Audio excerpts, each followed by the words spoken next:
Going on, Falcon fan? This your boy Ricondo coming back at you with another video.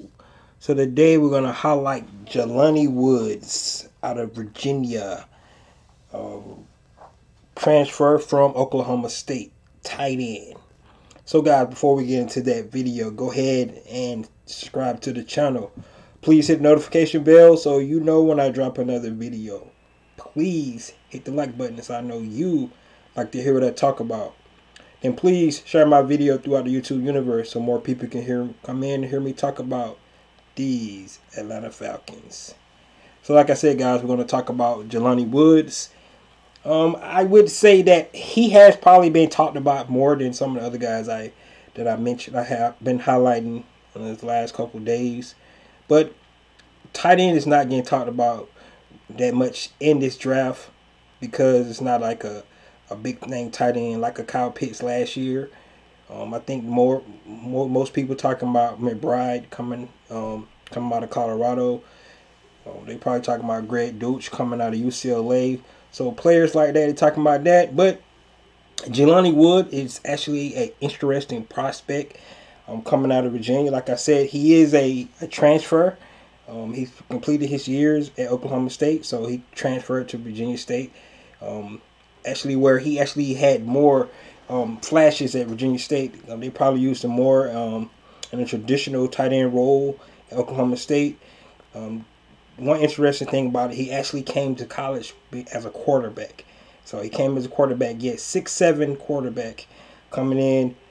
But he actually was on the scout team. He was playing Andrews out of Baltimore at the time.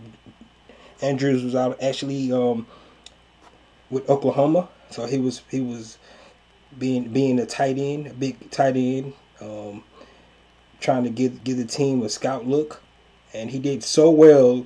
And that scout for the team, his coaches asked him to actually would he move over to tight end instead of being a quarterback. So I think that's very interesting for a prospect to actually be able to play quarterback in high school, came to college as a quarterback, but then switched over to tight end. Biggest thing is he said he wanted to get on the field, so that's why he took the role. So with that being said, I think that gives him a lot of opportunity that actually coaching staff actually could do with him, because he actually played quarterback. That means he understands the offensive game plans. You could actually use him on trick plays. They used him a lot in Virginia. They used him in the backfield. They used him out wide. They used him in line. Sort of like we was trying to utilize Kyle Pitts this year. So, like I said, I really believe that this is a very interesting prospect. He actually had a visit with the Atlanta Falcons as well.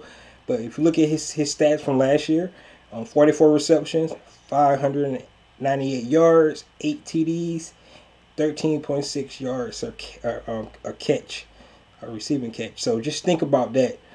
He does have the ability. He ran like 4.6 in the 40, which is not bad for a guy who's 6'7". So he's a big body.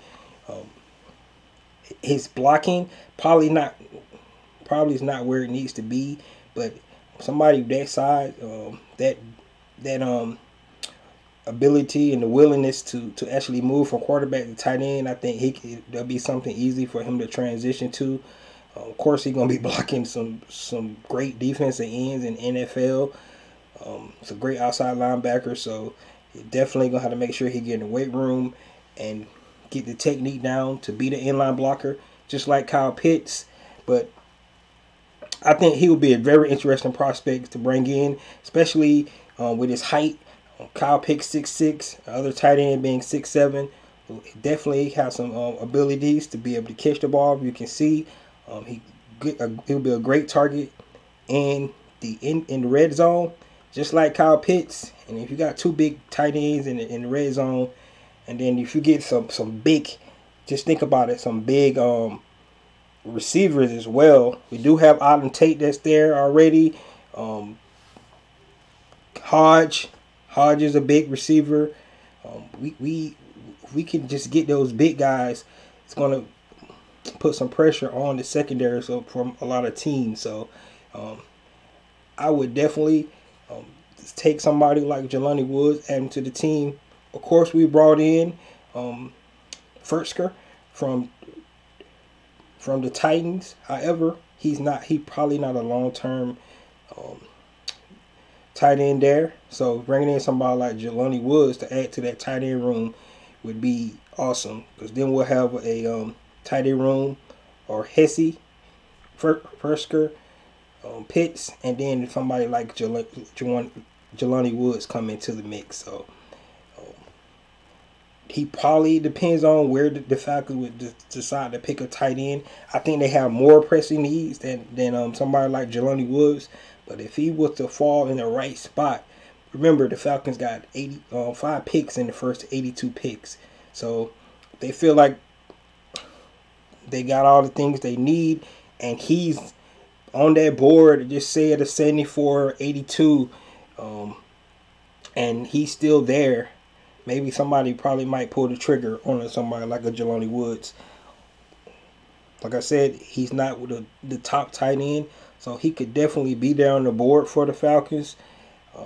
But I really want to know what you guys think about this because, like I said, another big tight end he's not as fast as Kyle Pitts, but I think he has athletic ability because, like I said, his prowess of being a quarterback back in the day and then being the willingness to transfer to tight end so he can get on the field, it shows that he'll do whatever it takes.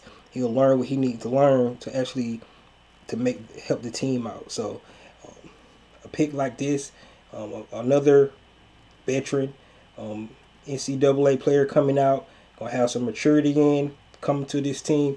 I think it'll be a great pick for the Falcons. Of course, later on in the draft, maybe day 3, late day 2 maybe, but definitely a pick that they should be looking at if he's there on the board when they get ready to look in there, trying to grab another tight end to add to this roster. So guys, let me know what you think about Jelani Woods. I would love to have him here. Just want to hear what you guys think. And once again, guys, this is your boy Ricondo coming back at you with another video. Peace.